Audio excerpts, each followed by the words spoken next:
Thank you, sir. Thank you, ma'am. Now, dear audience, may I have your attention, please, audience? Now, dear audience, the next topic is very close to all our hearts. As we grow older, do you know कि हमारा सबसे बड़ा डर क्या होता है? As we grow older, हमारा सबसे बड़ा डर क्या होता है? Grey hair, wrinkles. बिल्कुल नहीं।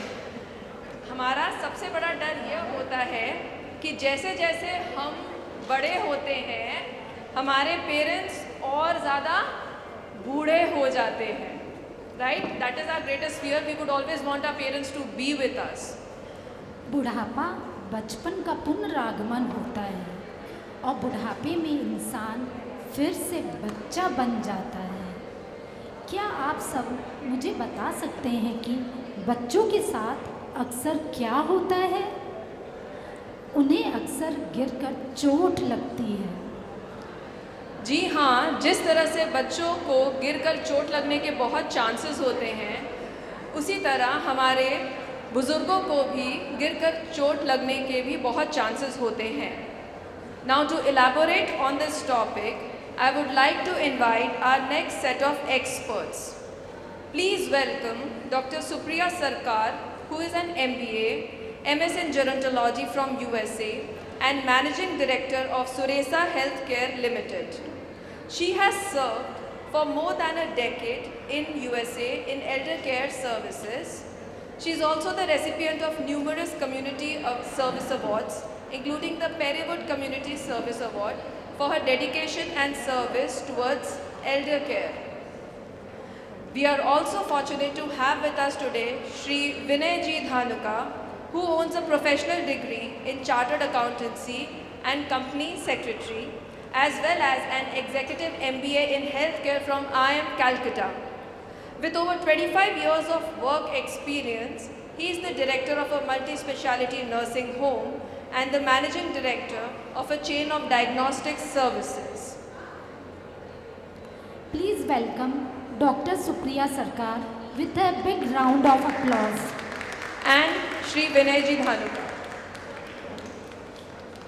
इस सेशन को कंडक्ट करने के लिए हम बुलाते हैं राधिका गोयल को, जिन्हें सब माइक ड्रॉप मॉम के नाम से भी जानते हैं और जिनके लिए हार्ड वर्क, डिसिप्लिन, कंसिस्टेंसी जीवन के आधार हैं.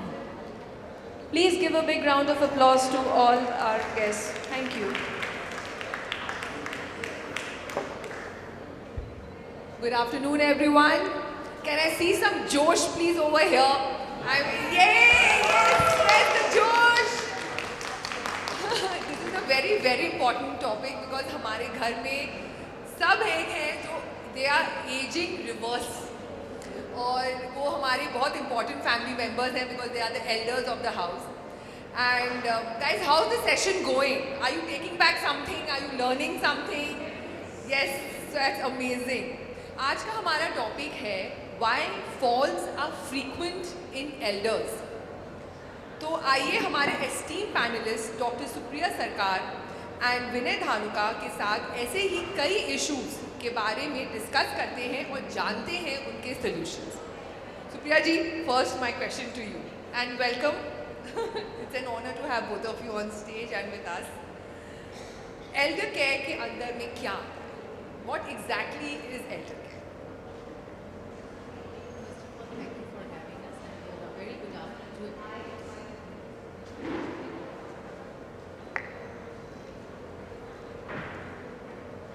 Very good afternoon to everyone and thank you for having us. This is indeed a very important question, very crucial one. जैसा कि आपने कहा, this is very vital और ये घर घर की बातें हैं. Elder care क्या होता है?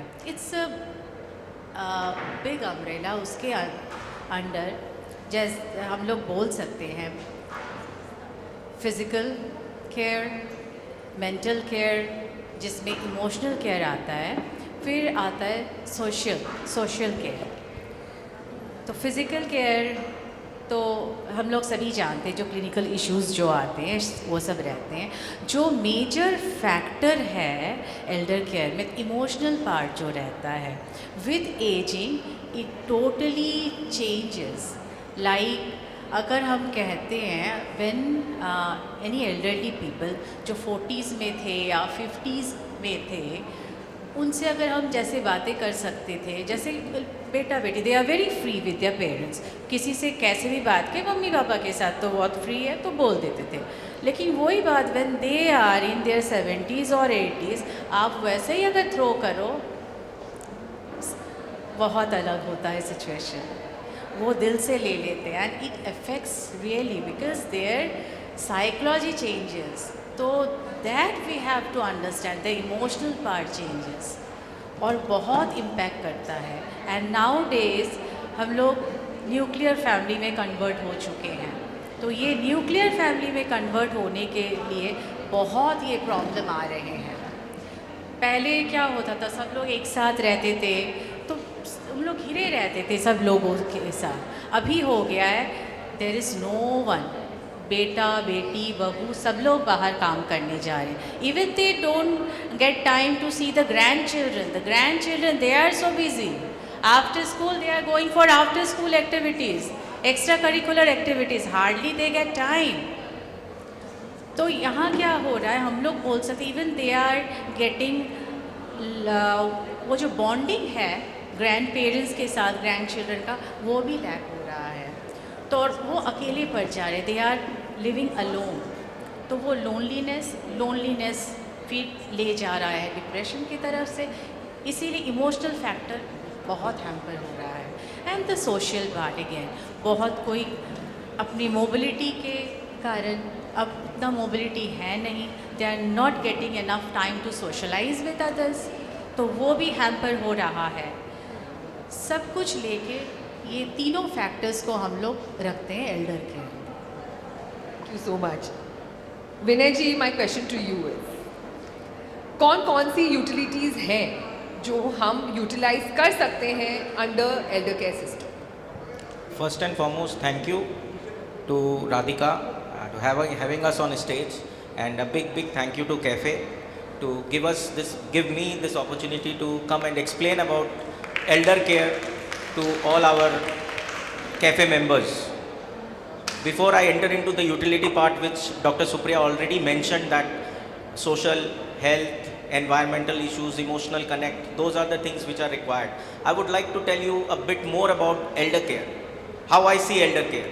I think आप सब ये जो शब्द है elder care बहुत recently सुने हैं, इसके पहले हम लोगों ने सुना भी नहीं था. तो पहले अपने घरों में जब शादियाँ होती थी तो कोई इवेंट वाले होते थे, पर अब इवेंट वालों के बिना कोई शादियाँ होती हैं?